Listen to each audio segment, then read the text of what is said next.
Então, 800 anos depois, Heitor, da peste de Justiniano, derivada dos efeitos da peste bubônica, nós temos a entrada na Europa Ocidental.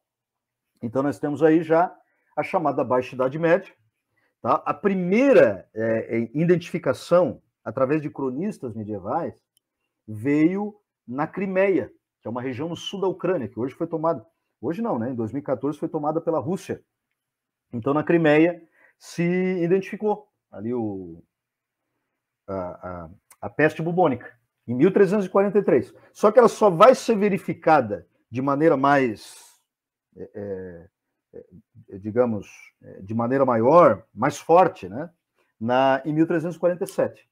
E aí os efeitos entre 1347 e 1351, né, dessa onda da peste bubônica, foi esses 3 anos, 3, 4 anos, em que teve os efeitos aí mais terríveis, né?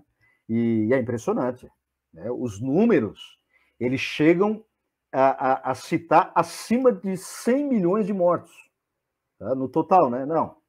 Na verdade, 200 milhões de mortos, que alguns historiadores e pesquisadores falam, é para todas as ondas, né, da peste negra.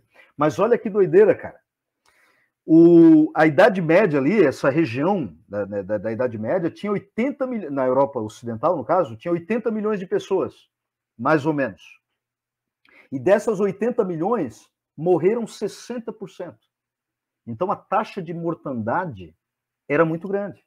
Né? Inclusive, aqui esse mapinha mostra, né, 1347, da onde que vem, ó, né? Já vai ser observado na Itália, mas aí alguns historiadores falam, inclusive, na entrada por Gênova, né, porque os navios eles tinham muitos ratos, e as pulgas dos ratos, como você falou, se tornaram vetores nesse contexto da peste, né?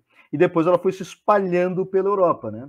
Então aqui, inclusive, teve um surto menor, ó, nessa região esverdeada, que é a região de Magdeburgo e Varsóvia, que fica na atual Polônia, né?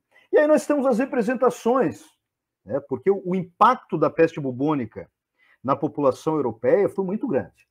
Inclusive, alguns desses impactos não foram resolvidos até o século XIX. Olha só que loucura, cara.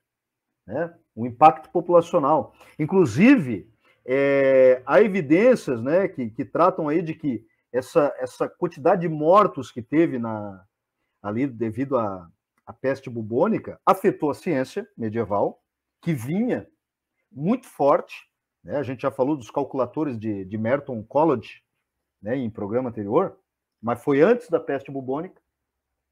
Mas essa questão da mudança da dinâmica populacional e a quantidade de mortos levou ao que a gente chama de pequena idade do gelo. Olha só, cara, com um impacto até no clima. Teve impacto nos salários, pelo menos nos burgos que estavam se desenvolvendo, e naquelas profissões, artesanato, algumas profissões que a gente vai chamar de profissões liberais, mas é um termo que vem posteriormente, né? Os salários aumentam, ou os ganhos aumentam, sejam em bens agricultáveis ou não. Então é um impacto monstruoso, né, que vai ter na Europa, incluindo a questão, obviamente, no imaginário religioso. Né? Tem uma hipótese que diz que a peste negra acabou levando ao desenvolvimento, né, a semente que vai levar a Europa ao renascimento cultural. Só que esse argumento ali que eu li esses tempos, eu não lembro qual é o historiador, não me pareceu assim tão forte, né? Que é o seguinte argumento, que as pessoas pararam de se preocupar tanto com as questões espirituais e passaram a se preocupar mais com a vida humana, né? Dentro daquela ideia de antropocentrismo e tal. Mas não sei, cara, eu teria que dar uma analisada com mais calma, porque eu acho que é o contrário. Que a peste negra intensificou a preocupação com a parte espiritual. Até porque a expectativa de vida era muito pequena.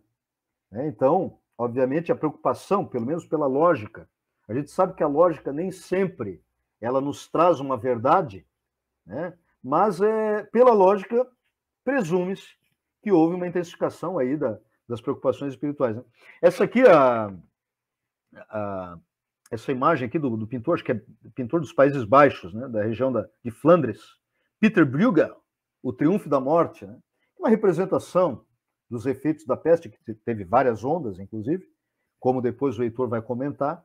né? E justamente, né, essa imagem aqui, ela mostra o horror que é, né, você conviver com a morte com essa magnitude. Né? Você ter 80 milhões, é claro que esse período é posterior, mas se a gente pega lá no século XIV, 80 milhões de mortes e 60% da população vira óbito devido aos efeitos da peste, realmente é um número muito grande, né? Heitor, sobre a peste bubônica, o que tens a falar aí para nós?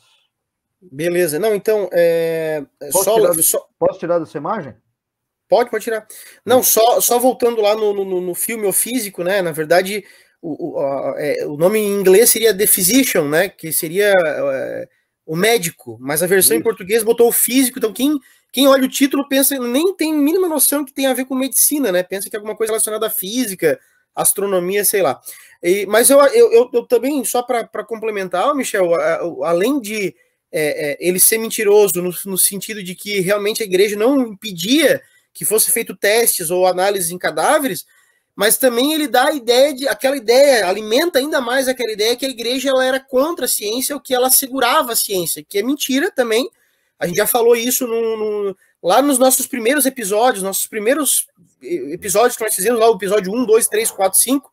Se o pessoal depois quiser dar uma olhada, a gente mostra e fala que a igreja, ela financiava estudos científicos. Inclusive, só te interrompendo rápido, a gente derruba alguns mitos, digamos, relacionados com a igreja e com a chamada ciência medieval.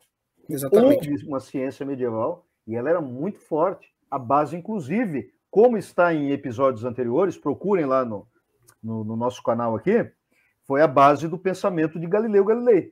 Se não fossem os calculadores de Merton College, em Oxford, Inglaterra, não haveria a física galileiana, né? Galileiana.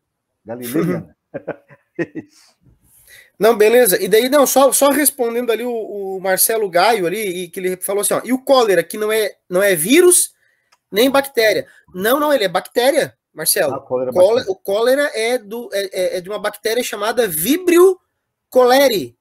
É o nome da bactéria. É o famoso vibrião do cólera. Vibrio cholerae. É o vibrião do cólera. O vibrião é um tipo de bactéria que tem um formato de vírgula. Ele é muito parecido com o bacilo. O bacilo é uma bactéria alongada, só que em vez de ele ser alongado reto, ele é torto, tipo uma meia-lua, tipo uma vírgula. É daí que vem a palavra vibrião. Então, é o vibrião do cólera. Vibrio, nome científico dele, Vibrio cholerae. Então, é bactéria, tá? É bactéria. Muito bem.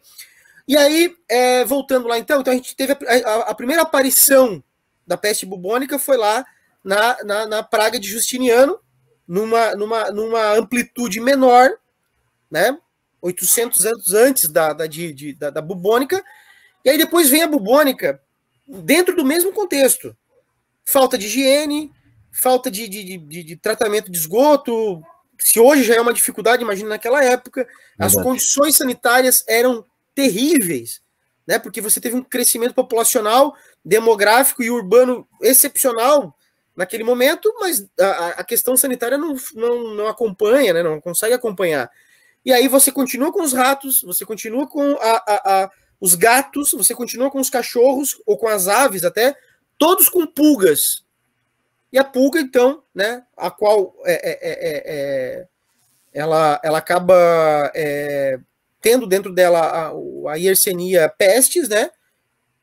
Se em cidades menores já causou um estrago, tu imagina em grandes centros urbanos, que era a Europa daquele momento, né, crescendo absurdamente com condições sanitárias precárias. Então foi aquilo que a gente sabe, que a gente ouviu falar, né? Pelo menos 1/3 da Europa pegou peste negra, 1/3 de cada 3 pessoas, uma pegou, então foi muita coisa para aquele momento, e um quinto morreu, tipo assim, é uma coisa absurdamente fora da casinha, né? 20% da Europa foi dizimada. Talvez seja um pouco mais, um pouco menos, mas é muita coisa, realmente. Por uma doença que hoje mata 15 pessoas por ano. Pensa no problema que foi naquela época, né? E aí, então é isso, né? Neste momento, esses são os elementos, né, que fizeram com que a peste bubônica acabasse tendo esse pico muito agudo No século XIV, né, ela já teve essa primeira onda lá, 800 anos antes, né, de Justiniano. Tem esse pico ali no século XIV, mas ela retraiu depois, só que ela veio tendo ondas menores até o século XVIII. Verdade. Até o século XVIII ela teve ondas, né? Inclusive o próprio Newton relata que quando ele estudava lá no King College, que foi o lugar onde ele estudou, eles tiveram lá um lockdown. Um surto. Eles tiveram um lockdown, eles tiveram que parar, tá relatado 1666. Eles tiveram que... Meia. Meu Deus. Parece, mas Michel, ficaram 3 meses de afastamento social. 3 meses. Isso levou, inclusive, ele a olhar a macieira, né? Foi nesse período sabático que ele teve o lance da macieira, que a gente sabe que é uma lenda, mas que foi nesse período que aconteceu aquilo ali, tudo aquele contexto lá.